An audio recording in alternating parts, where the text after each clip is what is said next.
Yo, what's up? Welcome back to another episode of The Sauce. We're coming off an okay night. Last night, MLB finished. I was going to give you an update on how we did Thursday, but I figured it'd be more appropriate to show you tonight. We're looking good. Charlotte is covering. Wake Forest is covering. Liberty's going to be a little later.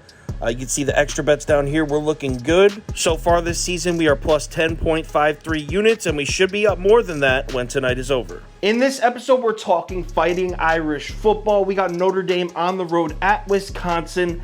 Actually, I just realized as I was saying that, this game's at Soldier Field. So, neutral location, Notre Dame versus Wisconsin. Let's go. Welcome to The Sauce.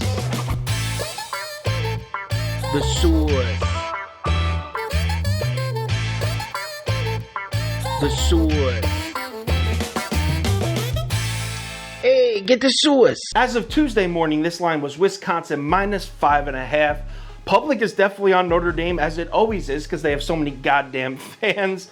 Check out the money, though. There's a lot of sharp money on Wisconsin as of Tuesday morning. And the books definitely respond to that money. On Tuesday morning, it's 5.5. By Tuesday night, it's up to 6. And by Wednesday night, it's all the way up at 6.5. But there's something I want you to take a look at. Look what happens when the line hits 6.5. Here comes that Notre Dame money. People start hammering the Irish once the line hits 6.5, and the books hate it. They immediately drop it from 6.5 back down to 6, which is where we're at now on Friday night. So let's cap this game. If you subscribe to this channel, you already know the first step. We're running the numbers through the spreadsheet. According to the analytics, the line for this game should be Wisconsin minus 9.86. So a pretty solid lean on Wisconsin there. Nothing crazy. We have minus 6. Numbers are telling us minus 9.86. So a somewhat slight lean on Wisconsin there. So let's run through a real quick breakdown here. Yo, if you're a college football fan, you can't not be excited for this game. And I believe that this is the first of a 5-game series between these two teams. We're at Soldier Field. I mean, yo, the quarterback battle, which I'll get to in a second, you can't not be pumped for this game. In case you're unfamiliar with this quarterback situation going on here, so Notre Dame's quarterback, Jack Coan, he's actually a transfer from Wisconsin. If you're a Big Ten fan, you definitely remember him. He had a great 2019, suffers a foot injury heading into the 2020 season. So while Jack Coan is hurt, this is last year, 2020, superstar, 5-star recruit freshman gets his first start. His name's Graham Mertz. He goes 20 for 21, 248 yards, and 5 touchdowns in his first start. And from that moment on, Wisconsin had moved on from Jack Coan, and who could blame him? I mean, Graham Mertz had the kind of hype. He was supposed to be the guy that changed the culture in Wisconsin from RBU to a top elite Big Ten school. Like, he had that kind of hype. So Jack Coan loses his starting spot. Once he's healed, transfers to Notre Dame. Now, here's where it gets interesting, because Wisconsin, with their new 5-star recruit superstar, they didn't live happily ever after that. In fact, Graham Mertz in his last 7 games has 2 touchdowns and 7 interceptions. He's been struggling. Jack Coan, on the other hand, out in South Bend, quarterbacking for Notre Dame, picked up right where he left off in 2019. He's got the Irish 3-0, 8 touchdowns, 2 interceptions, got 848 yards, 828 yards, something like that.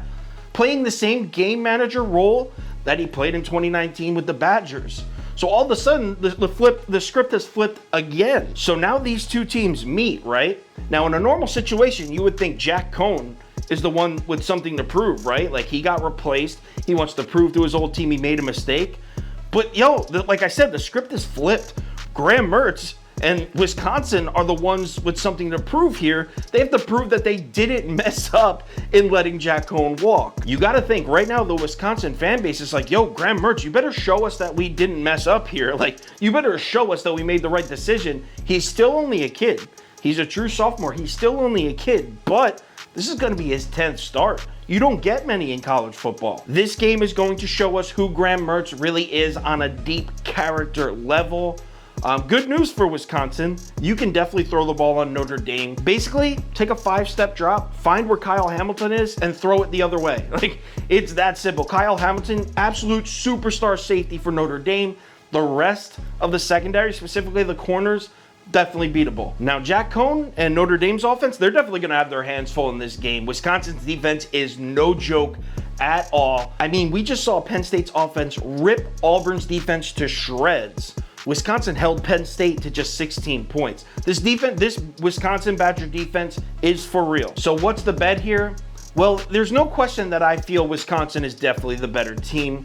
but at a neutral location with these extra little storylines, the emotions flaring in this game, I'm not willing to lay 6 points with either team, so I'm going to end up betting the Irish here. Give me Notre Dame +6, and I'm going to bet the under at 46.5. That's where it was yesterday. I'm not sure if it's still at 46.5. But I like these bets enough where I think both of these bets, Notre Dame in the points and the under, are both going to end up on the final ticket. Speaking of which, final ticket will be posted on KyleKirms.com at 10:30 a.m. Eastern Time. It'll have my top 3 bets, my top 5 bets, my top 7 bets, my bet of the day, and my parlay of the day, along with every single bet I'm making for the whole day. This is College Football Saturday. I'm going to be making like 45 bets. It's going to be a lot of information on that sheet. Posted on KyleKirms.com at 10:30 a.m. Eastern Time. Any crazy changes, any injury updates, line movements, money shifts, anything like that, I will definitely put it on my Twitter, Instagram story, and Facebook. So make sure you check those 3 platforms before you place your bets, or check one of those 3, because I'll put it on all 3. College Football Saturday, week 4. It's week 4 already for college football. I'm pumped. We've had a great season. We're up over 10 units already. Let's go.